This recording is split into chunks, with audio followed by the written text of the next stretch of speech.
यशवंतराव चव्हाण प्रतिष्ठानच्या अंतर्गत जो शिक्षण विकास मंच गेल्या काही वर्षांपासून कार्यरत आहे, त्या मंचानं आणि जे नाशिक शाखेनं आपल्या सगळ्यांच्या दृष्टीनं अत्यंत जिव्हाळ्याच्या विषयावर शिक्षक पात्रता परीक्षा या विषयावर बोलण्यासाठी या ठिकाणी निमंत्रित केलं, त्याबद्दल आपल्या सगळ्यांना मी पहिल्यांदाच मनापासून धन्यवाद देतो. ज्यांनी शिक्षण विकास मंचचा परिचय करून दिला ते माझे सन्मित्र योगेशजी कुदळे, या नाशिकच्या कट्ट्याचे समन्वयक असलेले माझे सन्मित्र विवेक खैरनार, वैभव तुपे, आरती बोराडे, समोर बरेच मित्र मैत्रिणी बसलेले आहेत, वैशाली भांबरे आहेत, कुंदा, प्रशांत केंद्रे सर आहेत, प्रकाश सर आहेत, पगार सर आहेत, गजानन, जयेश, शेवाळे सर, बरेच मित्र समोर, बऱ्याच जणांची नावं घेता येतील. शिक्षण चळवळीमध्ये कार्यरत असलेले रोहित गांगुर्डे सर आहेत, रमेश बोरुडे सर, माझी सहचारिणी मिनल चास्कर, अगस्ती चास्कर, सर्व मित्रमैत्रिणी, भावा बहिणी, आज महाराष्ट्रातला शिक्षक, त्यातल्या त्यात खास करून प्राथमिक शिक्षक, भूमिकावादाच्या चक्रव्यूहात गुरफटलेला अभिमन्यू झालेला. अशा प्रकारची अत्यंत करुण दारुण स्थिती ज्या शिक्षकांची झालेली आहे,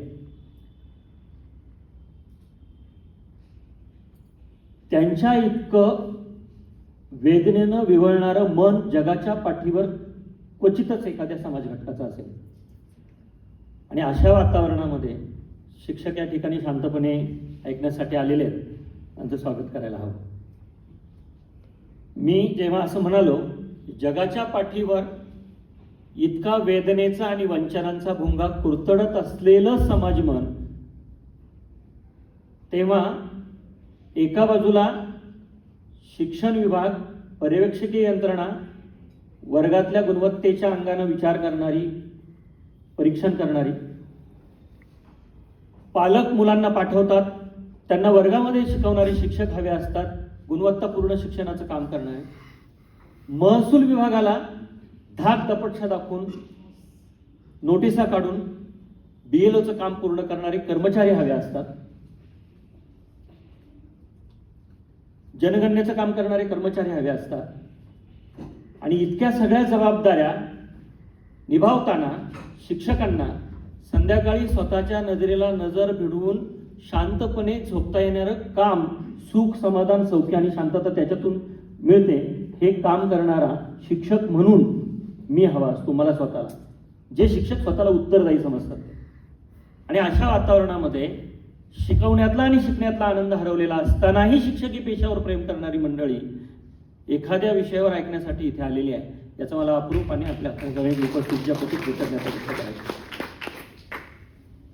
हा जो प्रश्न आहे, हा TET शिक्षक पात्रता परीक्षा, हा योगेशजी, हा शिक्षकांचा प्रश्न आहे असं म्हणून व्यवस्था बघत असते. याचं मला वैषम्य वाटतं. याच्याबद्दल मला 10 वेळा हरकत नोंदवायची आहे, कारण हा शिक्षकांचा प्रश्न नसून गोर, गरीब, दलित, वंचित, आदिवासी विद्यार्थ्यांच्या शिक्षणाचा प्रश्न आहे. हा सगळ्यांच्या शिक्षणाचा प्रश्न आहे. त्यामुळे शिक्षक पात्रता परीक्षा ही असावी का, तर सर्वोच्च न्यायालयाच्या प्रती, संविधानाच्या प्रती प्रचंड आदर व्यक्त करून मनापासून ह्या परीक्षेची गरज नाही, ही परीक्षा नसली पाहिजे असं माझं मत आहे.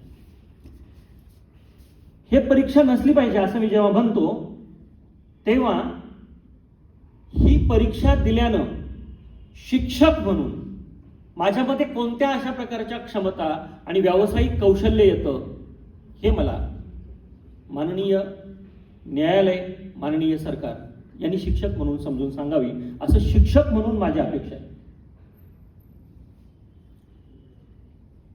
या विषयावर अनेक प्लॅटफॉर्म्सवर वेगवेगळ्या प्रकारे चर्चा होत असते. त्या चर्चेचं स्वागत करायला पाहिजे. परंतु इथले शिक्षक म्हणजे केवळ पगारापुरते उरलेले आहेत. इथले शिक्षणामध्ये, पब्लिक फंडेड एज्युकेशन सिस्टीममध्ये गुंतवला जाणारा पैसा वाया जातो, हे शिक्षणाचं काम करत नाहीत.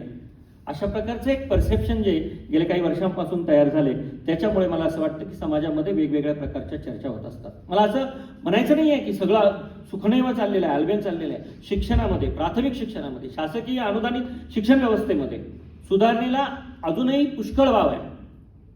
शिक्षक खूप मन लावून काम करत आहे, शाळा सगळ्या गुणवत्तापूर्ण शिक्षणाचे केंद्र बनलेले आहेत, असं माझं अजिबात म्हणणं नाही आहे. शिक्षकांना काम करू दिलं जातंय का? काम करणाऱ्या शिक्षकांना आज VRS का घ्यावीशी वाटते? जर EMI ही जर गोष्ट नसती तर किती शिक्षकांना आजही मनापासून शिक्षकी पेशावर प्रेम करून शिक्षकी पेशामध्ये राहावं वाटतंय. मला असं वाटतं की याचाही विचार होणं आवश्यक आहे.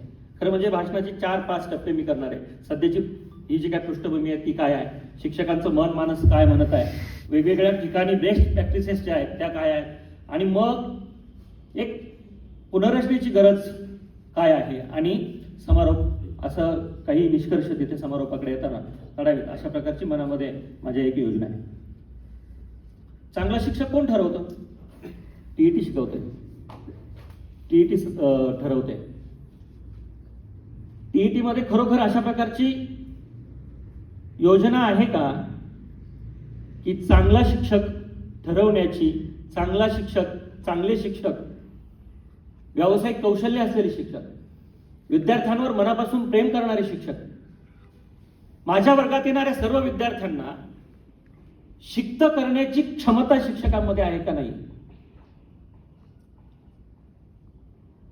हे माझ्या मते चांगला शिक्षक TET ठरवू शकत नाही.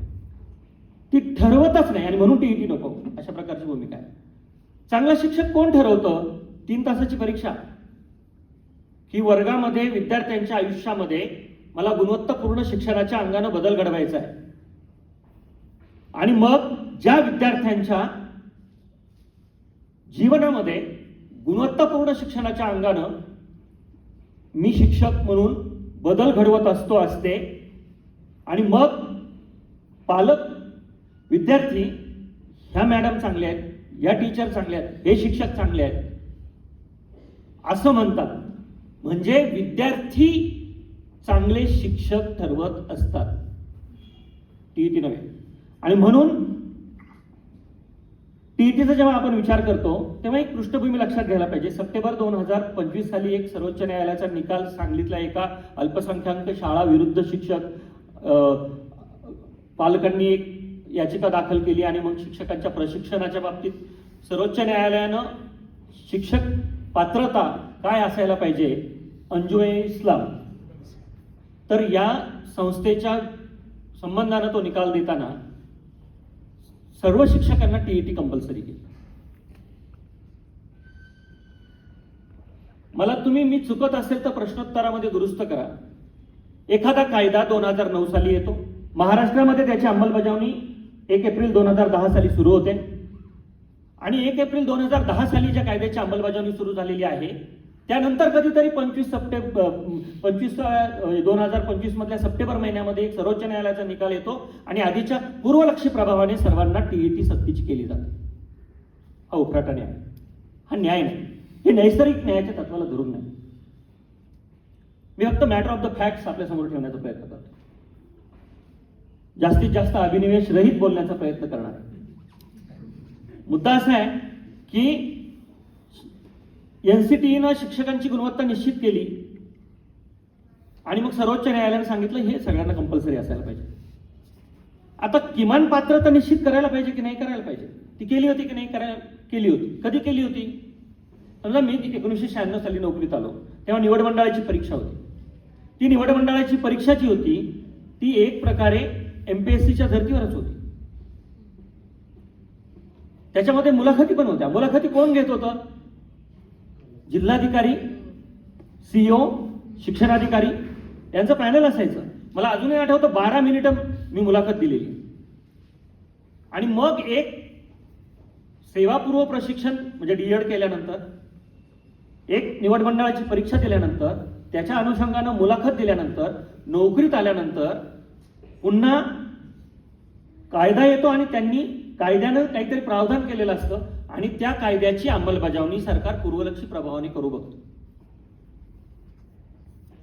भावांनो आणि बहिणींनो, तुमच्या माझ्या पर्समध्ये किंवा खिशामध्ये पैशाच्या नोटा आहेत की कागदाचे तुकडे आहेत याचा निर्णय एका क्षणात ज्या व्यवस्थेमध्ये केला जातो, या देशाच्या विविध संविधानिक पदावर कोण बसणार, त्याच्या पॅनलमध्ये कोण असणार कोण नसणार याचा निर्णय एका क्षणात केला जातो. आणि या देशामध्ये 17,10,00,000 मुलं 1ली ते 8वी पर्यंत शिकतात.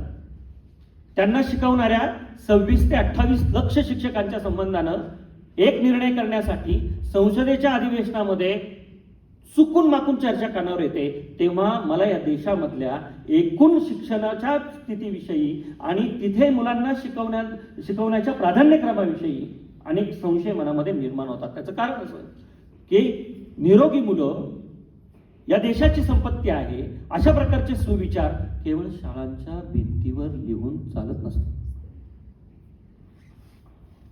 कोणत्याही देशामध्ये त्याची प्रगती मोजायची असेल, विकसित देशांच्या प्रगती मोजण्यामध्ये त्या देशामध्ये गुणवत्तापूर्ण शिक्षणासाठी सरकार काय करतात याच्याकडे बघितलं जातं. आणि इथे मी जसं म्हटलं की स्कूल एज्युकेशनमध्ये युडाईसच्या आकडेवारीनुसार, माझ्या पदरच्या आकडेवारी नाही ही, तर 25 कोटी मुलं जवळजवळ 24,80,00,000 मुलं 12वी पर्यंत शिकतात ते भारतात. त्यांना शिकवणारे 90 लक्ष शिक्षक आहेत. हीच आकडेवारी जवळजवळ 5.5 लाख शिक्षक महाराष्ट्रामध्ये 1ली ते 8वी पर्यंत शिकवतात. मान्यताप्राप्त शाळांमधलं सांगतो मी. आणि तिथे साधारण स्कूल एज्युकेशनमध्ये महाराष्ट्रातले 2 कोटीच्या आसपास विद्यार्थी असतात. तुम्ही 1 ते 8चा आकडा त्याच्यामध्ये काढू शकता. मी त्या तपशिलात फार शिरत नाही. माझा मुद्दा इतकाच आहे की मुळात जर कायदा यायच्या आधी आम्ही शिक्षक म्हणून काम करायला पात्र होतो, तर मग ही टीईटी सक्ती कशासाठी? 1-2 गोष्टी सांगतो. MBBS झालेले एक डॉक्टर ते प्रॅक्टिस सुरू करतात. प्रॅक्टिस सुरू केल्यानंतर त्यांना परत कोणत्या प्रकारची परीक्षा घेतली जाते? LLB LLM झाल्यानंतर एकदा सनद वकिलीची मिळाल्यानंतर संविधानानं दिलेली, जोपर्यंत इंद्रिय गलित गात्र होत नाही तोपर्यंत आपण प्रॅक्टिस करू शकतो डॉक्टर वकील म्हणून. एक परीक्षा देतात आणि सनदी अधिकारी होतात. एकच परीक्षा देतात आणि मग ते सनदी अधिकारी झाल्यानंतर वयाच्या 60व्या वर्षापर्यंत राहतात. कोणती परीक्षा द्यायला लागते परत? आता कोणी म्हणेल विभागीय परीक्षा, अमुक तमुक. शिकवणं ही परीक्षाच आहे शिक्षकांची. विद्यार्थ्यांना शिकवणं, वार्षिक तपासणी जेव्हा सर वर्गात घेतली जाते ती शिक्षकांची परीक्षाच असते. दरवर्षी द्यायला लागते. मग या देशामध्ये अशा प्रकारची जर पृष्ठभूमी असेल तर मग शिक्षकांसाठी अशा प्रकारची सक्ती कशासाठी केली जाते? मी आपल्याला अजून एक अत्यंत महत्वाची गोष्ट आपल्या सगळ्यांच्या समोर ठेवतो. युनिव्हर्सिटी ग्रँट कमिशनची स्थापना झाली 1993 मध्ये.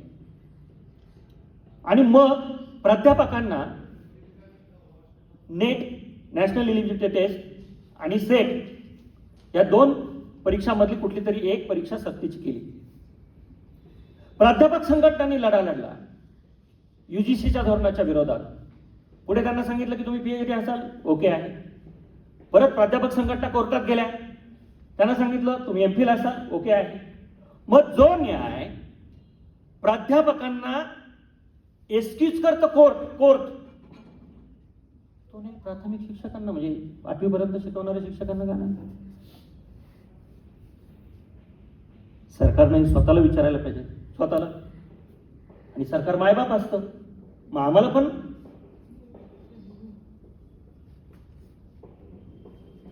त्यामुळे मला असं वाटतं की या परीक्षेची प्रस्तुतता जी आहे त्याच्याविषयी आपण विचार करायचा. आज महाराष्ट्रामध्ये जे शासकीय अनुदानित D.Ed कॉलेजेस होते, ते पत्र काढू काढू बंद केले की नाही आपण? का बंद केले? त्याचं कारण काय आहे की बेसिक सेवापूर्व प्रशिक्षण जे आहे ते इथे गरजेचं नाही. ते घेतलेले शिक्षक इथं कार्यरत आहेत, जी मुलं शिकतायत ती पुरेसी आहेत, म्हणून शासकीय अनुदानित D.Ed कॉलेजेस आपण बंद केले. मुद्दा असा आहे, म्हणजे मी आपल्याला अजून एक गोष्ट सांगतो. त्रिपुरा राज्यात तुम्ही गुगल करून पहा, मी फार तपशिलात शिरणार नाही कारण वेळेचं माझ्याकडे जरा मला बंधन आहे. एका क्षणात शिक्षक होते 10,000 शिक्षक न शिक्षक झाले, एका क्षणात. तेव्हा आज टीईटीच्या बद्दल आपण जेव्हा बोलतो तेव्हा उद्या तुम्ही म्हणाल ना, इथं जे शिक्षक आहेत, समजा हे विद्यार्थिनी आहेत, हे शिक्षक झाले आणि माझ्या मनात आलं की यांना उत्तम इंग्रजी बोलता येत नाही, मग तुम्ही शिक्षक नाही. म्हणजे आज टीईटी बद्दल जे बोलतोय आपण ते उद्या माझ्या मनात आलं, मी शिक्षण मंत्री जर झालो आणि मला असं वाटलं की हे इंग्रजी उत्तम बोलत नाहीये, उत्तम दर्जाचं कौशल्य इंग्रजी संभाषणाच्या बाबतीत त्यांच्याकडे नाहीये, जावं. असं आहे, शिक्षकांचे व्यावसायिक कौशल्य तपासले पाहिजे की नाही, तर ते तपासलेच पाहिजे. शिक्षक अपग्रेड स्वतःला ठेवतात की नाही हे बघितलं पाहिजे की नाही, ते बघितलंच पाहिजे. शिक्षक स्वतःच्या विषयाच्या संदर्भानं, स्वतःच्या पेशाच्या संदर्भानं काही एक अभ्यास करतायत का? शिक्षण संमेलनांमध्ये जात आहेत का? भाषणांना जात आहेत का? शैक्षणिक संशोधन परिषदांमध्ये सहभागी होत आहेत का? जसं की आता फेलोशिपच्या बाबतीत सांगितलं. पुस्तकं वाचतायत का? विद्यार्थ्यांना शिकवण्याच्या बाबतीत ज्या ज्या अडचणी म्हणून आहेत त्या त्या गोष्टींवर प्रसिद्ध झालेले काही पॉडकास्ट ऐकतात का? त्या संबंधानं काही रिसर्च पेपर पब्लिश झालेले ते ऐकतायत का? ते समजून घेत आहेत का? त्याबद्दल चर्चासत्र आयोजित करतायत का? शिक्षक प्रशिक्षण कार्यक्रमामध्ये त्याच्याविषयी काही चर्चा होते का? येताना वसंत काळपांडे सर आणि मी बोलत होतो तेव्हा गेल्या काही खास करून कोविड नंतर इथला शिक्षक प्रशिक्षण कार्यक्रम जवळजवळ संपलेला आहे. मी हे SCRTच्या डायरेक्टरच्या समोर बोलायला तयार आहे. मला सांगा, इथे शिक्षक प्रशिक्षण कार्यक्रम म्हणजे काय असतो? एक कोणीतरी उभं राहतं माझ्यासारखं माणूस, माहिती देत बसतं, हे पॉवर पॉईंट प्रेझेंटेशन असेल ते दाखवत बसतं, व्हिडिओ दाखवत बसतं. कोणते अनुभव त्याच्यामध्ये आहेत, कोणत्या सकस चर्चा त्याच्यामध्ये आहेत. शिक्षकांना प्रशिक्षण देण्याच्या संदर्भानं आणि त्यांच्या व्यावसायिक कौशल्य जे आहे ते उन्नत करण्याच्या दृष्टीनं, त्यांना गुणवत्तेच्या अंगानं शैक्षणिक इंटेलेक्च्युअल लेवलला उन्नयनाच्या पातळीवर नेणारी कोणते कार्यक्रम आहेत हे विचारायची सोय आहे आपल्याकडे. कोणत्या शाळा दाखवल्या बेस्ट प्रॅक्टिसेस, ज्या शिक्षकांच्या कामाला यशाचा सुगंध आहे, अशा कोणत्या शाळा इथल्या अधिकाऱ्यांना आपण दाखवल्यात? अधिकाऱ्यांना पण, शिक्षकांना पण. त्यामुळे शिक्षक प्रशिक्षण कार्यक्रम जो आहे तो तुम्ही जरा हार्वर्ड किंवा अशा प्रतिष्ठित युनिव्हर्सिटीमध्ये जे काही, किंवा तुम्हाला मी शेवटाकडे येताना फिनलंड आणि तिथल्या गोष्टी जर थोडा वेळ असला तर निश्चितपणाने सांगण्याचा प्रयत्न करणार आहे. पण शिक्षक प्रशिक्षण कार्यक्रमाची पुनर्रचना ही आवश्यक आहे. इथून मी पुढे जातो. मी मगाशी जसं सांगितलं की देशामध्ये 1ली ते 5वीला शिकवणारे प्राथमिक टप्प्यावरचे 10,78,37,711 विद्यार्थी आहेत. म्हणजे धरून चला की सुमारे 11 कोटी मुलं आहेत. 6वी ते 8वी मध्ये शिकणारे 6,31,26,015 मुलं आहेत. 17,10,00,000 ही संख्या आहे सुमारे. मागे पुढे होईल आता. मगाशी जसं सांगितलं तसं पूर्व प्राथमिक शिक्षणापासून 12वी पर्यंत 25 कोटी मुलं शिकतात. महाराष्ट्रामध्ये मगाशी जसं मी सांगितलं तसं 5.5 ते 5.6 लाख शिक्षक, मग एकूण 7.5 लाख शिक्षकांपैकी. हा नंबर मी का सांगतोय? मला तुम्हाला जरा 64-66 कडे मागे घेऊन जायचं आहे. आणि कोठारी कमिशननं सांगितलं होतं या देशाचं भवितव्य 4 भिंतीच्या आत आकार घेत आहे. तेव्हा या देशाचं भवितव्य जे आहे ते 4 भिंतीच्या आत आकार घेत आहे. असं एक महत्वाचं कमिशन जे होतं कोठारी कमिशन, जे आपण D.Ed. B.Edला शिकलो त्यानंतर आपण त्याच्या संबंधानं शिफारशींचं काय केलं मला माहीत नाही. कमिशन शिफारसी करण्यासाठी असतात आणि त्या शिफारशींची अंमलबजावणी करण्यासाठी एक समिती, दुसरी समिती, तिसरी समिती आणि मग त्या समित्यांचा इतिहास हा आपला शिक्षणाचा इतिहास आहे. त्यामुळे 17,10,00,000 विद्यार्थ्यांना शिकवणारे शिक्षक जे आहेत, सुमारे 25 लाखापेक्षा अधिक त्याची संख्या आहे. काही मुलं TET झालेलेच नोकरीत आलेले आहेत आणि काही TET द्यायचे काही. आता इथे 10 वर्ष, 15 वर्ष, 20 वर्ष, 25 वर्ष माझ्यासारखा शिक्षक जवळजवळ आता 30 वर्ष, 3 दशक शिक्षणामध्ये काम करत आहे. आमची एक मैत्रीण आहे, तिचे 10, 20, 30 मुलं एका वर्षी राज्याच्या गुणवत्ता यादीत येतात. गुणवत्ता यादीत शिष्यवृत्तीची साक्ष मी का काढतोय ते म्हणजे एक one of the parameter only, म्हणजे वन ऑफ द इंडिकेटर की शिष्यवृत्तीच्या गुणवत्ता यादीत किती विद्यार्थी आले, नवोदयाला किती विद्यार्थी सिलेक्ट झाले. आणि हे लोक ज्याला गुणवत्तापूर्ण शिक्षण मानतात त्यामध्ये ज्या शिक्षिकेचे एवढे विद्यार्थी आलेले आहेत, पुणे जिल्हा परिषदेच्या एका शाळेमध्ये काम करत असताना पालकांनी तिला 4 व्हीलर दिलेली आहे. ती या दोन्ही परीक्षेत नापास झालेली, TET आणि CTET. मी एका TV शो मध्ये बोलल्यानंतर तिचा फोन आला मला म्हणजे सरांना कळलं, तिला माहित नव्हतं. मुद्दा काय आहे नीट समजून घ्या.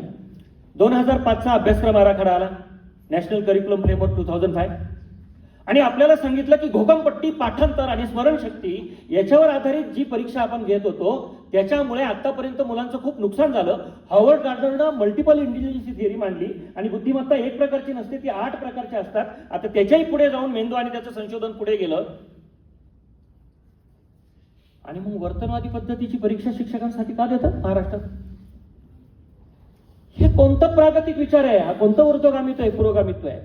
हा तर मागे नेणारा विचार आहे. मुलांना तुम्ही कोणतं शिकवायचं? रचनावाद.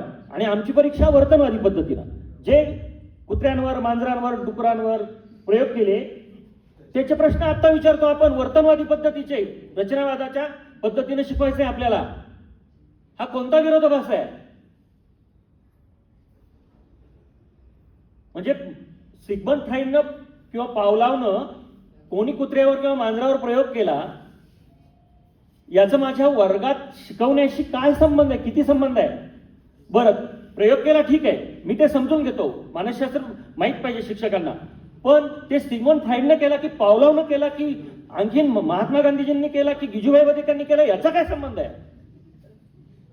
शिक्षणातलं तत्व काय त्याच्यामध्ये, सत्व काय त्याच्यामध्ये, याचा विचार कधीतरी करणार की नाही आपण?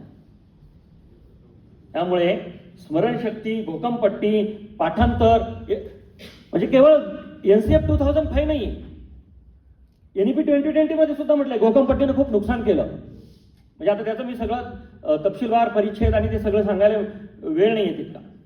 मुद्दा असा आहे की लहान मुलांचं संगोपन करायचंय, मुलांचं शिक्षण करायचंय, शारीरिक कुरबुरी सुरू झाले आहेत, मुलाबाळांचे विवाह सुरू असतात, आईवडिलांचा सांभाळ करायचा असतो, प्रापंचिक जबाबदाऱ्या असतात, शाळेत नेमून दिलेलं काम करायचं आहे, वरून परत शिक्षण विभागाचे नसलेले, ग्रामविकास विभागाचे नसलेले, जनगणना, SIR अशा प्रकारचे सगळे कामं करून पुन्हा वारीला पाणी द्यायचं, पाणी पुरवायला जायचं वारकऱ्यांना, म्हणजे ते पुण्याचं काम आहे.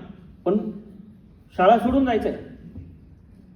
एकतरी वारी अनुभव आहे, माझ्या घरात वारी आहे. नाचू कीर्तनाच्या रंगी ज्ञानदीप लावू जगी असं म्हणत नामदेव वुहानपर्यंत गेलेले आहेत, संत नामदेव. ऑफलाईन ऑनलाईन कामाचा धडाका सुरूच असतो आमच्याकडे. त्याला काही तिथं दुष्काळ नसतो. कोविडमध्ये तर दारूच्या दुकानांच्या समोर रांगा लावायला शिक्षकांची नेमणूक केली होती. उघड्यावर कोण संडासला बसतं ते मोजायला शिक्षक जातात. अशा शाळांमध्ये कोण विद्यार्थ्यांना पाठविले? अशा प्रकारची कामं ज्या शिक्षकांना दिली जातात आणि प्रतिमाभंजन ज्या शिक्षकांचं केलं जातं, अशा शाळांमध्ये कोण विद्यार्थी पाठवी? मुद्दा असा आहे की एका क्षणात ज्या शिक्षकांच्या डोक्यावर 20 लाख, 30 लाख, 40 लाख, 50 लाख, 1 कोटी असे कर्ज आहे, त्यांच्या डोक्यावर एक आणखीन टांगती तलवार टीईटीची आम्ही ठेवलेली आहे. तुमची नोकरी राहणार की जाणार, आणि तानात ढकललेलं आहे शिक्षकांना. बरं, एवढं करून मगाशी जसं योगेश सरांनी सांगितलं, इकडे रमेश सरांनी सांगितलं,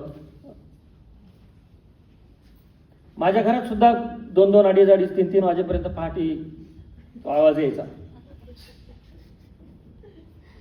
गंग, उख, समास, मात्रा, वृत्त, अलंकार, त्या 5वी पर्यंत हे काहीच नाही आहे.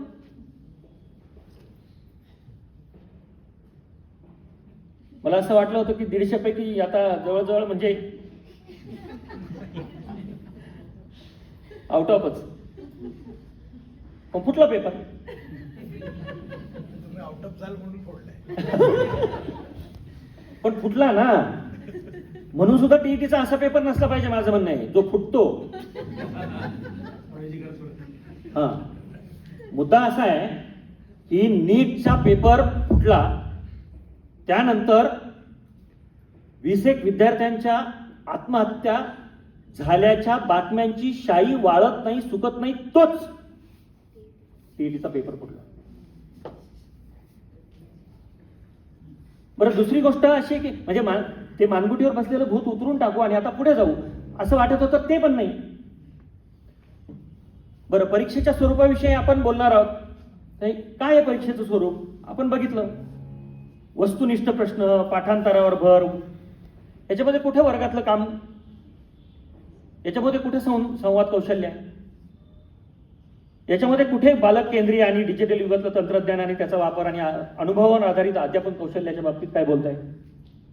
मुलाखत, वर्ग निरीक्षण किंवा स्वाध्याय, असाइनमेंट, याच्या बाबतीत काहीच नाही. मित्रमैत्रिणींनो, आपण डॉक्टरकडे जातो.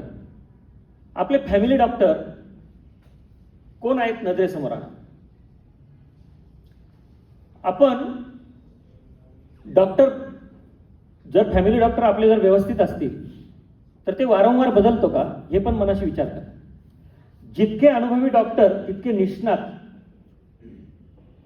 जितके अनुभवी वकील तितके ते अधिक जाणकार, जितके अनुभवी शिक्षक ते मात्र निष्णात नाही. हा उफराटाने आहे ना. किंवा शिक्षकांबरोबर इथली व्यवस्था सापत्न भावाची वागणूक देते शिक्षकांना, असा याचा सरळ अर्थ आहे, अन्वय अर्थ काढायची गरज नाही. 4 वर्षांपूर्वी बघा, आता नीट लक्षपूर्वक आहे. 4 वर्षांपूर्वी एनसीटीनं national professional standard for teachers, national professional standard for teachers असं काहीतरी एक मानांकन बनवण्याच्या संदर्भानं एफर्ट्स, एक्सरसाइज केलेले. त्याच्यामध्ये 4 टाईप सांगितलेले शिक्षकांचे. पहिला आहे बिगनर, म्हणजे सुरुवातीचा शिक्षक, धडपडतोय, प्रयत्न करते.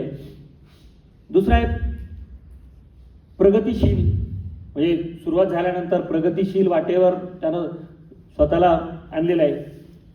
तिसरा आहे प्रगत, आणि चौथा आहे निष्णात. असे 4 कॅटेगरीज केलेल्या आहेत. आता हे एनसीटीनं 4 वर्षापूर्वी एका बाजूला या कॅटेगरीज केलेल्या आहेत, आणि मग यांच्यासाठी ते जे पॅरामीटर्स लावलेले आहेत ते इथे शिक्षकांसाठी लावता येतील का नाही, त्यातली काही रुब्रिक्स किंवा अशा प्रकारचं काही एक्सरसाइज करता येईल तर नक्की येईल. त्याच्यामध्ये lesson plan, classroom work, subject knowledge, अशा गोष्टी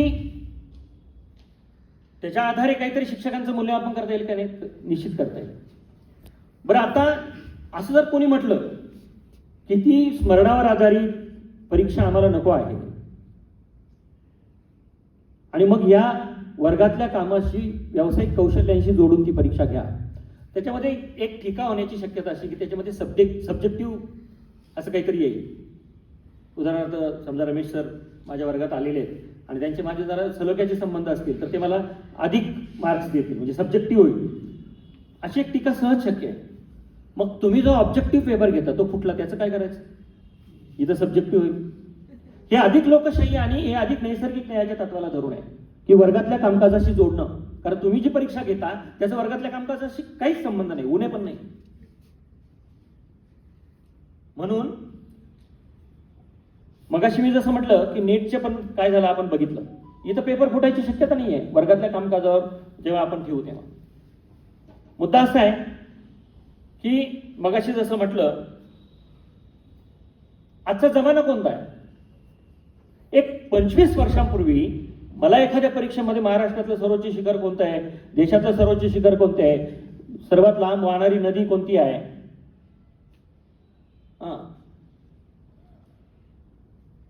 या अशा प्रकारे सामान्य ज्ञानावर आधारित प्रश्न विचारून मुलांच्यासाठी काही त्याचा उपयोग आहे अशा प्रकारे एक मूल्यमापन मूल्यांकन ठीक होतं.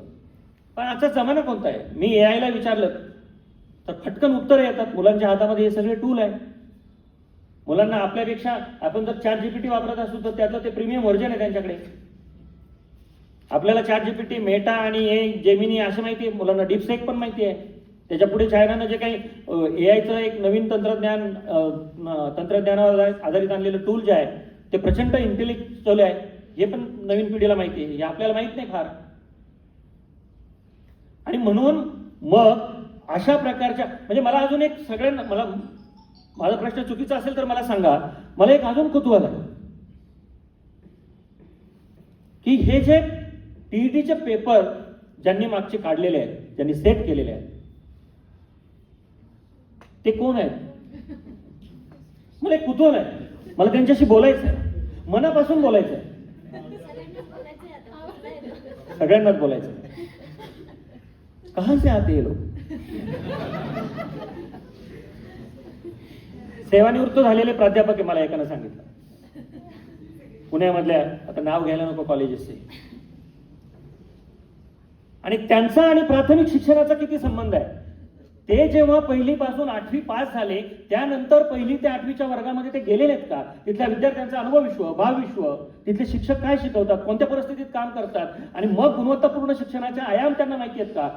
लर्निंग आउटकमच्या अंगानं त्या इयत्तांना निर्धारित केलेले जे काही लर्निंग आउटकमचे पॅरामीटर्स आहेत करिक्युलम आणि या सगळ्या अंगानं हे त्यांनी बघितलेत का.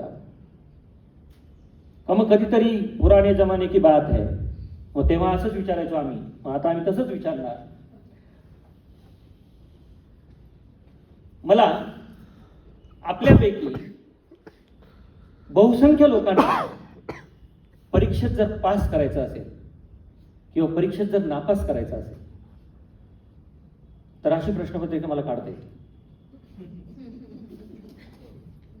त्यातला एक प्रश्न मी सांगतो. मला तुमच्यापैकी बहुसंख्य लोकांना जर पास करायचं आहे तर मी विचारणार तुमच्या वडिलांचं नाव काय. तुमच्यापैकी बहुसंख्य लोकांना मला नापास करायचं आहे तर मी विचारणार माझ्या वडिलांचं नाव काय. असे प्रश्न मला काढता येतात. त्यामुळे शिक्षण हे अत्यंत संवेदनशील क्षेत्र आहे. इथे जे आपले विद्यार्थी आहेत, शाळा ही पंढरी आणि विद्यार्थी हा पांडुरंग आहे. शिक्षक हे त्या ज्ञानपंढरीचे वारकरी आहेत. मुद्दा असा आहे की रोट लर्निंग, घोकमपट्टी या सगळ्यापासून फारकत घेऊन पुन्हा रोट लर्निंग, घोकमपट्टी, स्मरणशक्तीवर, पाठांतरावर आधारित परीक्षा हा आंतरविरोध मला असं वाटतं की ठळकपणे सरकारच्या लक्षात आणून द्यायला पाहिजे. आता फिनलंडमध्ये काय आहे आपल्या सगळ्यांना माहिती आहे.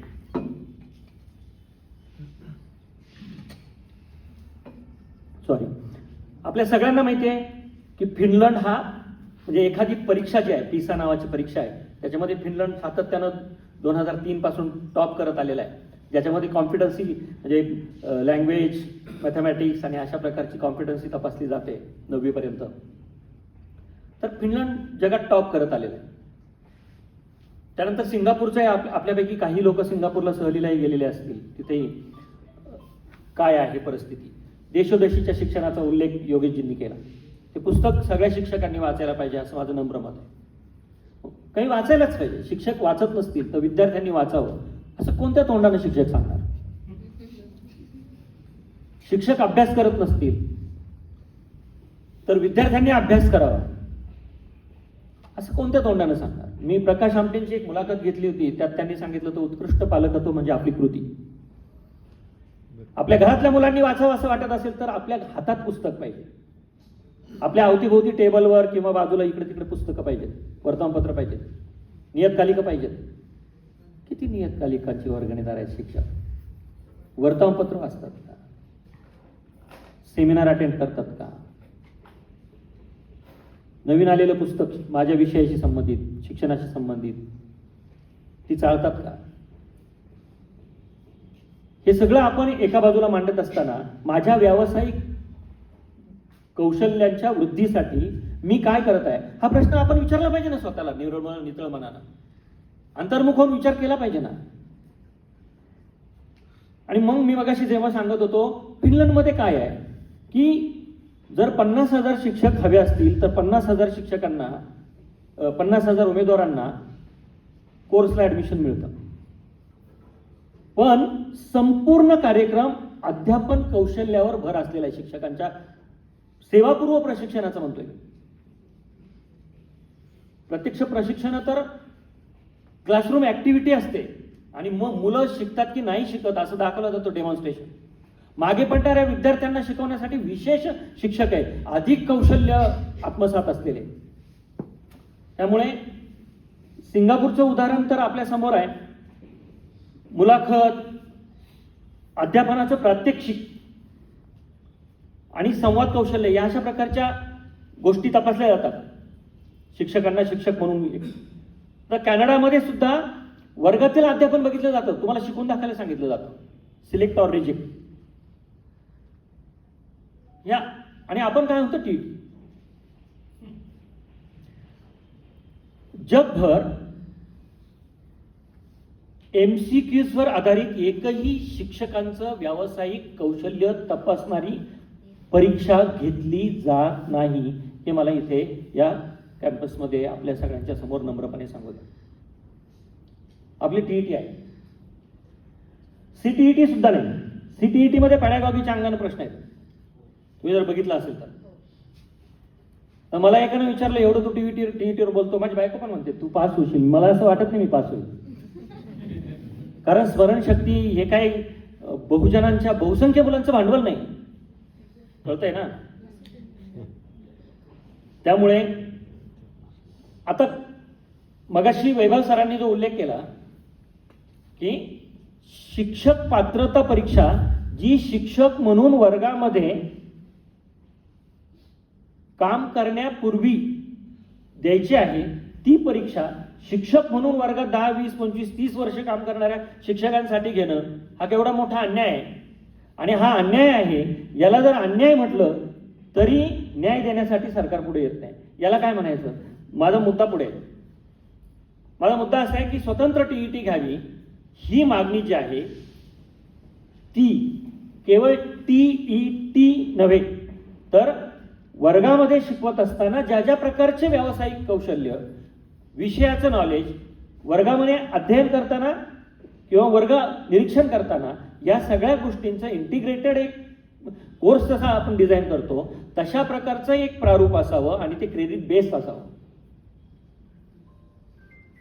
आणि म्हणून केरळमध्ये, आंध्र प्रदेशामध्ये, तेलंगणामध्ये, उत्तर प्रदेशमध्ये नोकरीतील शिक्षकांसाठी स्वतंत्र TET परीक्षा घेतली जाते. त्यांनी तशा प्रकारची गोष्ट धोरण म्हणून स्वीकारलेली. मी जेव्हा नोकरीत आलो तेव्हा वर्तमानपत्राचं सखोल वाचन करण्याची सवय मला जवळजवळ 93 पासून आहे. पुस्तकं 9वी मध्ये असल्यापासून वाचायला सुरुवात केली. आपल्यापैकी बहुसंख्य लोक जे पॉडकास्ट किंवा टीव्हीवर बघतात तर तिथं पाठीमागं माझ्याकडे माझी बायको मागे बसलेली आहे, 3-3.5 लाख रुपयाची पुस्तकं माझ्या स्वतःच्या संग्रहात आहे. मी मगाशी जसं म्हटलं की शिक्षक म्हणून आपण काम जेव्हा करतो तेव्हा शिक्षण हे जर शास्त्र आहे तर मग शास्त्र, नवे संशोधनं येतात, नवे प्रवाह येतात, ते विकसित होत राहतं. म्हणजे जसं माणूस उत्क्रांतीचा सिद्धांत माणसाच्या बाबतीत लागू होतो, तसंच शिक्षणामध्येही ते तत्व लागू आहे. आणि म्हणून सतत शिक्षकांनी स्वतःला अपडेट ठेवायला पाहिजे. व्यावसायिक कौशल्य अधिकाधिक वृद्धिंगत केली पाहिजे. याच्याबद्दल माझ्या मनामध्ये दुमत नव्हतं, नाही, नसेल. परंतु जेव्हा आपण या परीक्षेचा पुनर्रचना करण्याचा ते सध्याचं स्वरूप जे आहे त्याबद्दल हजार आक्षेप आहे आपले, आणि पुनर्रचनेकडे जेव्हा आपण जातो तेव्हा मूलभूत ज्ञान, अध्यापनाचं कौशल्य याच्या आधारे काही मुद्दे मी आपल्या समोर ठेवतो. त्यातला पहिला मुद्दा आहे टीचिंग डेमॉन्स्ट्रेशन. त्याच्यामध्ये काही पोट मुद्दे आहेत. प्रत्यक्ष अध्यापन शिक्षकांचं बघितलं पाहिजे. लेसन प्लॅनिंग कसे करतात, टाचन नव्हे, लेसन प्लॅन कसं करतात शिक्षक. शिक्षकांचं विद्यार्थ्यांशी नातं कसं आहे, संवाद साधण्याची शैली कशी आहे, शिक्षक कसे वागतात. म्हणजे वैशाली गेडाम नावाची एक शिक्षिका आहे, ती योगेशजी असं सांगते की मुलांना जर शिकवायचं असेल तर ती जी शिकवणारी व्यक्ती आहे ती प्रेमळ असली पाहिजे, प्रेममय मूर्ती असली पाहिजे. हे सगळं आहे का हे बघायला पाहिजे. बरोबर पुढे जाताना म्हणजे आता मी जेव्हा संवाद कौशल्य असं म्हटलं तेव्हा नॅशनल एज्युकेशन पॉलिसीमध्ये 4 C's वर भर दिलेला आहे. ते 4 C's जे आहे त्यातला एक आहे क्रिएटिव्हिटी, दुसरा आहे कम्युनिकेशन, तिसरा आहे कोलॅबरेशन आणि चौथा आहे क्रिटिकल थिंकिंग. तर कम्युनिकेशन जमत नाहीये मुलांना, तुम्ही बघा. येस नो थँक्यू म्हणतात मुलं. मोठ्यांना कम्युनिकेशन जमत नाही. किती वर्गात शिकतो रे? 9वीत. बरं, मग 10वीत किती मार्क्स पडतील, 9वीत किती होते, आणि पुढे करिअर कशात करायचे? अरे भल्याभल्यांना कळत नाहीये. मोठ्यांनाच बोलता येत नाही, तिथे लहानांना कुठून येत बोलता. म्हणून शिक्षकांचं संवाद कौशल्य अत्यंत महत्वाचं आहे. शिक्षकांचं संवाद कौशल्य जे आहे ते भाषा अत्यंत महत्वाची आहे. भाषा आकळली पाहिजे, भाषा वळवता आली पाहिजे.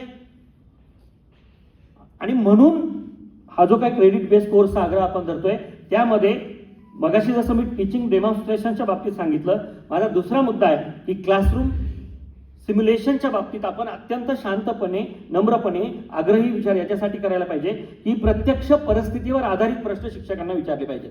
उदाहरणार्थ मी काही प्रश्नांचं प्रारूप आपल्या समोर ठेवतो, काही विद्यार्थी वाचू शकत नसतील सगळे, तर अशा वेळेला शिक्षकांना विचारायला पाहिजे तुम्ही काय कराल, तुम्ही काय करता. पालक नाराज आहेत तुमच्यावर शाळेवर, तर अशा वेळेला तुम्ही काय कराल. आता ते काही पालक सतत नाराजच असतात, त्यांना काही पर्याय नसतो.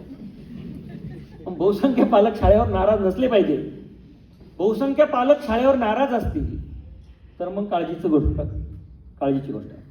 किंवा आता समजा बहुवर्ग अध्यापन करायचं तुम्हाला, तर तुम्ही कसं कराल. म्हणजे मी जसं म्हटलं की पहिल्यांदा टीचिंग डेमॉन्स्ट्रेशन, दुसरा मुद्दा आहे क्लासरूम सिम्युलेशन. त्याच्यामध्ये हे सगळं, किंवा FLNच्या बाबतीत तुम्हाला काय माहिती आहे, फाउंडेशनल लिटरसी न्यूमरसी जे आहे त्याच्याबद्दल तुम्हाला काय माहिती आहे. आता पुढे पोर्टफोलिओचा एक मुद्दा आहे तिसरा माझा, त्याच्यामध्ये शिक्षक प्रशिक्षणातील काम. इथे जे आपण सांगितलं की नवोपक्रमांची नवल नगरी, मग शिक्षक कोणते नवोपक्रम करतात आहे, कोणते प्रकल्प शिक्षकांनी केलेले आहेत. मग अशी माइंड मॅपचा उल्लेख केला वैभवनं, झोपेच्या तासाचा उल्लेख केला, किंवा प्रत्यक्ष जंगलात जाऊन आम्ही जंगल रिडिंग आठवड्यातून एक दिवस जात होतो. मला अक्षता नावाची विद्यार्थिनी आहे, तिनं परवा व्हॉट्सअप केलं होतं, सर माझ्या मुलाला सारखं शाळेत ठेवतात, आपण किती जंगलात जायचो, मस्त तिकडे शिकायचो. माडगुळकरांची एक कविता आहे, मी आता त्याचा मोह जरा आवडतो, परंतु शैक्षणिक प्रकल्प आहेत, शैक्षणिक साहित्याची निर्मिती आहे, या सगळ्या गोष्टींचा. आणि पुढे अजून एक महत्वाचा विषय येतो, डिजिटल कॉम्पिटन्सी. मग अशी AIचा उल्लेख केला तुम्ही. कोणतंही तंत्रज्ञान पूर्ण चांगलं, पूर्ण स्वीकारार्ह किंवा त्याला नकार द्यावा असं नसतं. तंत्रज्ञान जो मेगा ट्रेंड आहे त्या तंत्रज्ञानावर स्वार होऊन ते आपल्या उपयोगाचं कसं आहे ते ओळखता आलं पाहिजे आपल्याला. त्यामुळे तंत्रज्ञानाच्या विषयी मनात अडी ठेवून उपयोग नाही. मला हे अगदी नम्रपणे तुमच्या समोर सगळ्यांच्या समोर ठेवायला पाहिजे की जेव्हा सुट्टीनंतर पुन्हा शाळा सुरू होतील की नाही अशा प्रकारची स्थिती होती, ऑनलाईन एज्युकेशन, अमुक तमुक आणि त्या प्रकारचं मार्केट आपल्याला सगळ्यांना माहिती आहे. कंपन्यांचा दबाव देशोदेशींच्या सरकारावर. पावलो फेरे नावाचे एक ब्राझीलमधले फार मान्यवर शिक्षण तज्ज्ञ आहे. त्यांनी वंचितांच्या शिक्षणाच्या अंगानं खूप संशोधन केलेलं आहे, जगप्रसिद्ध शिक्षण तज्ज्ञ. त्यांनी एक महत्वाचा मुद्दा जो आहे तो सांगून मी समारोपाकडे येतो. त्यांचं म्हणणं असं आहे की जागतिकीकरणानंतर, नीट शांतपणे ऐका, जागतिकीकरणानंतर बहुराष्ट्रीय कंपन्या मुलांमधला चिकित्सक विचार दडपून टाकण्यासाठी शिक्षणाचं क्षेत्र वापरत आहेत. युजर बनवायचा आहे, विचार करू नका, सांगतो ना. त्यामुळे डिजिटल कॉम्पिटन्सीच्या बाबतीत एआयच्या बद्दल शिक्षक किती जागरूक आहे, डिजिटल साधनं आणि तंत्रज्ञान वापरण्याच्या बद्दल, हाताळण्याच्या बद्दल, सायबर सिक्युरिटी, ऑनलाईन सुरक्षा. काही आलं की ते मागे अनिल मोहिते आणि राजू शिंदे सर आमच्या अकोल्याचे येऊन बसलेत. आम्ही याच्याबद्दल वारंवार आग्रह धरलेला आहे की मुलांचा चेहरा, मुलांचे व्हिडिओ, फोटो. मागे सूरज मांढरे सर जेव्हा शिक्षण आयुक्त होते तेव्हा त्यांना एक बाल हक्क संरक्षण आयोगाचं नोटीस आलं होतं. आपल्या सगळ्यांना ते माहिती आहे. त्यानंतर मग पोर्टलवर जा, व्हिडिओ अपलोड करा, फोटो अपलोड करा. म्हणजे ते अपलोड करण्याच्या नादात ते शिक्षण डाउनलोड होत नाही ना. म्हणजे माझी आई म्हणायची, ज्याच्यासाठी लुगडं तेच उघडं. म्हणजे शाळा नावाचं लुगडं विद्यार्थ्यांसाठी आहे. आणि ते मुलं जर उघडे असतील, म्हणजे 4-4 महिने सेवा अधिग्रहित करता परस्पर महसूल विभाग. आणि याबद्दल कोणालाच काही म्हणायचं नसतं. विधिमंडळाच्या अधिवेशनामध्ये शिक्षक आमदार, शिक्षक मतदान करतात म्हणून काहीतरी बोलतात का काय? हे विधिमंडळाचं अधिवेशन, मला असं वाटलं होतं की महाराष्ट्रामध्ये स्कूल एज्युकेशन मध्ये 2-2.25 कोटी मुलं जर शिकत असतील तर दोन्ही सभागृह डोक्यावर घेतील, सत्ताधारी विरोधी सगळेच. अनेक प्रश्नांची उत्तरच मिळत नाही. माझं डिजिटल कॉम्पिटन्सीच्या नंतरचा मुद्दा होता इन्क्लुसिव्ह एज्युकेशन. काही विशेष मुलं आहेत त्याच्याबद्दल काय. सेवेत असलेल्या शिक्षकांसाठी स्वतंत्र टीईटी घ्यावी अशा प्रकारची मागणी जरी आपण पटलावर ठेवत असलो तरी ती टीईटी वर्गातल्या कामावर आधारित शिक्षकांचे व्यावसायिक कौशल्य, वर्गातल्या कामाच्या नोंदी, निरीक्षणं, काही असाइनमेंट, काही स्वाध्याय, काही शैक्षणिक साहित्य निर्मिती, या प्रकारच्या सगळ्या गोष्टी ज्या आहेत त्याचा एक इंटिग्रेटेड कोर्स तयार करून तो क्रेडिट बेस्ड असावा, हा आपला आग्रह असायला हवा. मगाशी मी जसं म्हटलं की शिक्षकांची एक लोकप्रिय मागणी आहे की काठिण्य पातळी कमी करा. मी काठिण्य पातळी कमी करून टीईटी असली पाहिजे शिक्षकांच्या याच्या विरोधातला माणूस आहे, मला माफ करा. शिक्षक जेव्हा विद्यार्थ्यांच्या समोर उभे राहतात तेव्हा ते अपग्रेड असायला पाहिजे. तेव्हा ते अर्थात शिक्षक प्रशिक्षण कार्यक्रमाची पुनर्रचना हाही आपण जेव्हा शासनाला या सगळ्याचा देणार आहोत प्रस्ताव तयार करून किंवा त्यांच्या समोर जी मागणी ठेवणार आहोत, तेव्हा शिक्षक प्रशिक्षण कार्यक्रम हा अनुभवाधारित असायला पाहिजे. कोणते तरी व्हिडिओ दाखवायचे आणि 4 दिवस शिक्षकांना बसून ठेवायचं, त्याच्यामध्ये फक्त बीपी वाढतो, कौशल्य नाही वाढत, त्रास वाढतो, वैताग वाढतो एंड ऑफ द डे.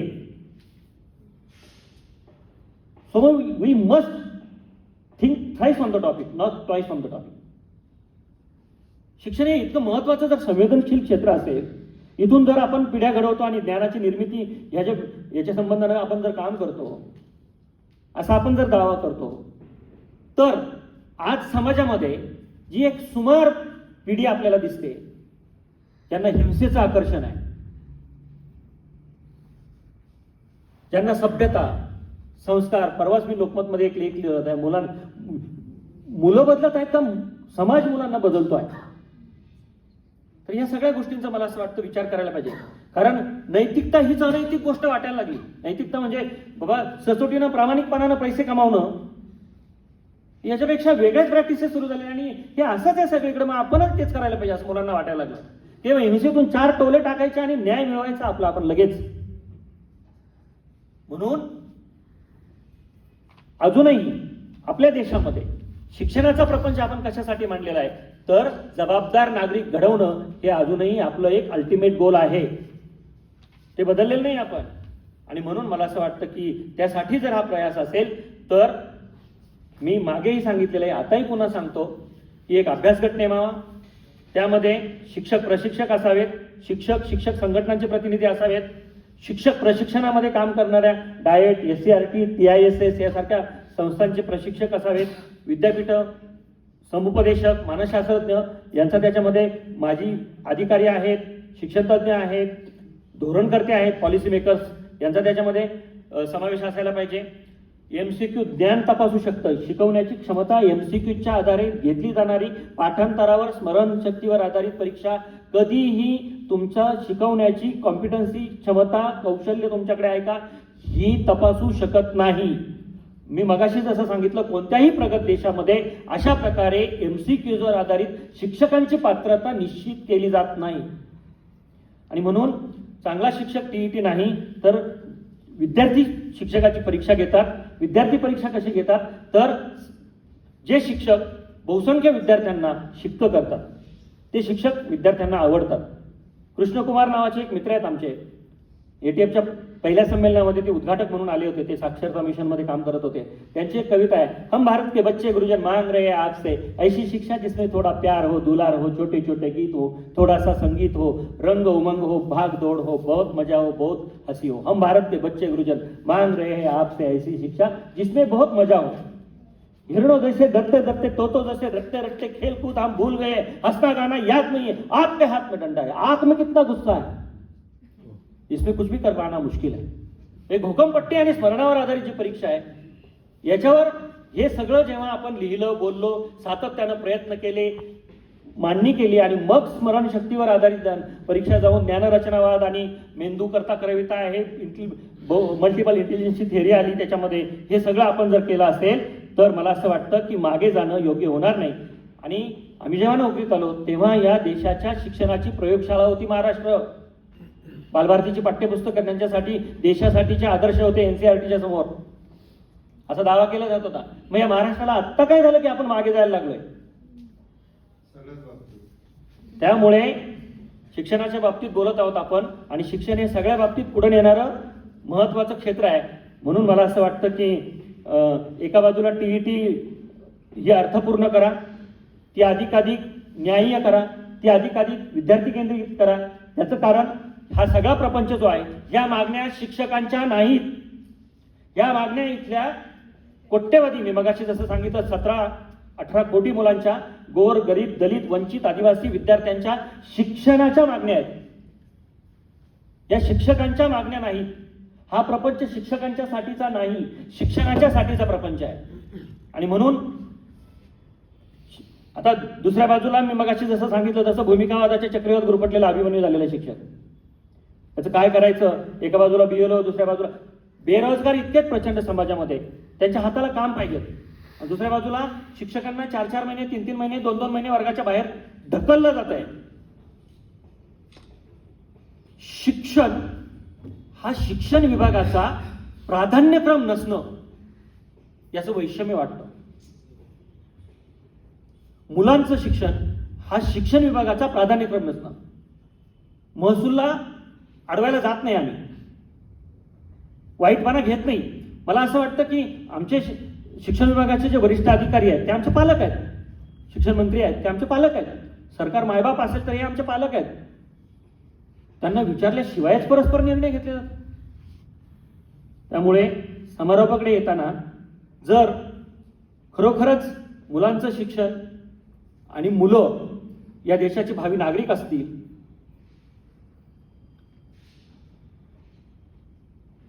मुलांचं शिक्षण हा इथला प्राधान्यक्रम असेल, तर 2017च्या अमेंडमेंटमध्ये तातडीनं बदल करून शिक्षकांच्यासाठी संसदेमध्ये, मी मगाशी जसं म्हटलं, माझ्या खिशात पैसे आहे की कागदाचे तुकडे याचा निर्णय एका क्षणात होतो.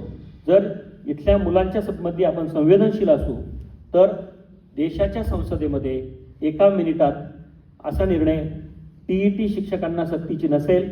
मात्र त्यासाठी आम्ही शिक्षकांच्यासाठी क्रेडिट बेस्ड व्यावसायिक कौशल्य तपासणारा एक कार्यक्रम अस्तित्वात आणतोय.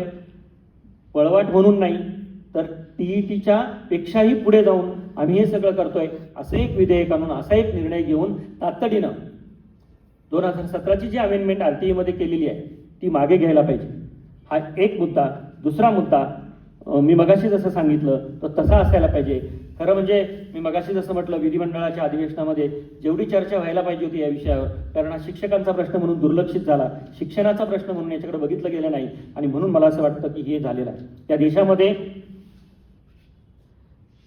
शिक्षणाचा प्राधान्यक्रम यासाठी महत्वाचा आहे, आई बाळाला जन्म देते आणि चांगले शिक्षक, चांगली शाळा, चांगलं शिक्षण मुलाला पुनर्जन्म देत असतं. मी आज तुमच्या समोर उभा आहे, मागे मोहिते सर बसलेले आहेत, आम्ही शिक्षण चळवळीमध्ये सोबत काम करतो अकोल्यात. ते बहिरवाडीच्या शाळेत शिकवतात. बहिरवाडीमध्ये जिथे मी जन्माला आलो तिथे देवळाच्या माडीवर 2 शिक्षकी शाळा भरायची. एक देवळात वर्ग बसायचा आणि मारुतीच्या देवळाच्या माडीवर दुसरा वर्ग भरायचा. त्या 2 शिक्षकी शाळेमध्ये मला माझ्या शिक्षकांनी काहीतरी आईनं जन्म दिल्यानंतर पुनर्जन्म असा दिलेला आहे तर जिथे मी व्यवस्थेच्या नजरेला नजर भिडून बोलू शकतो, म्हणून मी इथे आहे, अन्यथा मी इथे नसतो. आणि म्हणून देशाच्या संसदेमध्ये ती ताकद आहे. मी मगाशी जसं म्हटलं, सगळ्या प्रगत देशामध्ये शिक्षणावर गुंतवणूक म्हणून शिक्षणाकडे बघितलं जात नाही. गुंतवणूक आणि रिटर्न्स हे कॉर्पोरेट स्टाईल आहे. आज मला असं दिसतं की मोठ्या प्रमाणावर, समारोपाकडे येताना 2 गोष्टी फक्त सांगतो आणि थांबतो. मोठ्या प्रमाणावर झालंय असं की शिक्षक शिकवतात, शिक्षकांचं शिकवणं ही मानस प्रक्रिया आहे. जे शिक्षक शिकवतात आणि ही मानस प्रक्रिया आहे, मानसिकदृष्ट्या स्वस्थ जे मन नसतं, जो मेंदू नसतो, जे शरीर नसतं, ते मस्त काम करू शकणार नाही. आणि मग जर या शिक्षकांना वेगवेगळ्या प्रकारच्या वेदनेचा, वंचनांचा भुंगा पुरतडत असेल आणि सरकारलाही या लोकांना अशाच ताणात आणि दडपणात आणि दहशतीमध्ये ठेवा असं जर वाटत असेल तर मग हा समाज नष्ट होईल, कारण शिक्षणाचं क्षेत्र नष्ट झालेलं असेल. ही अत्यंत गंभीर गोष्ट आहे. आणि म्हणून हा प्रश्न केवळ शिक्षकांचा नाही. माझं असं म्हणणं आहे की ज्यांच्या आयुष्यामध्ये शिक्षणानं बदल घडवलेला आहे, आपल्या सगळ्यांच्या आयुष्यामध्ये शासकीय शिक्षण व्यवस्थेनं बदल घडवलेला आहे. आपण सगळ्यांनी आपल्या आपल्या जागी उभं राहून आग्रह धरला पाहिजे. शासकीय अनुदानित शिक्षणाचं क्षेत्र जे आहे ते शाबूत राहिलं पाहिजे. ते विद्यार्थ्यांना गुणवत्तापूर्ण शिक्षण देणारं असलं पाहिजे. लर्निंग आउटकमच्या अंगाने गुणवत्ता देणारं शिक्षण असलं पाहिजे त्या इयत्तांच्या. आणि यासाठी आपण सगळ्यांनी आपल्या आपल्या जागी बोलत राहायला पाहिजे, लिहित राहायला पाहिजे, आग्रह धरत राहायला पाहिजे. जिथे जिथं म्हणून आपला स्टे आहे त्या पदाधिकाऱ्यांशी बोलत राहायला पाहिजे.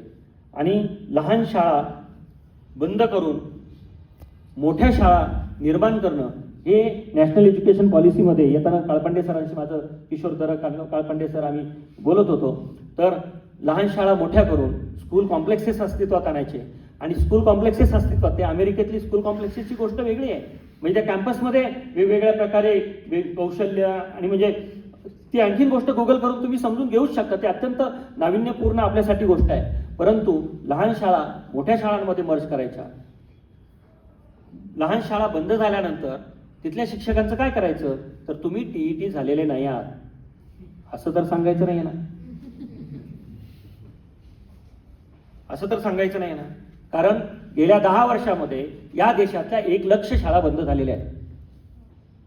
त्यामुळे या मुद्द्याकडं असं आपण बघायला पाहिजे असं मला वाटतं. शिक्षणासारख्या संवेदनशील क्षेत्रामध्ये इतके असंवेदनशील निर्णय, शिक्षणविरोधी निर्णय नसायला पाहिजे. दुष्यंत कुमार म्हणतात, सिर्फ हंगामा खड़ा करना, सिर्फ हंगामा खड़ा करना, काय येईना पुढे, मेरा मकसद नहीं है. सिर्फ हंगामा खड़ा करना मेरा मकसद नहीं है. कोशिश ये है की सूरत बदलनी चाहिए. त्या देशाच्या शिक्षणाची सूरत बदलली पाहिजे. यासाठी आपण काम करत आहोत. लढेंगे जीतेंगे.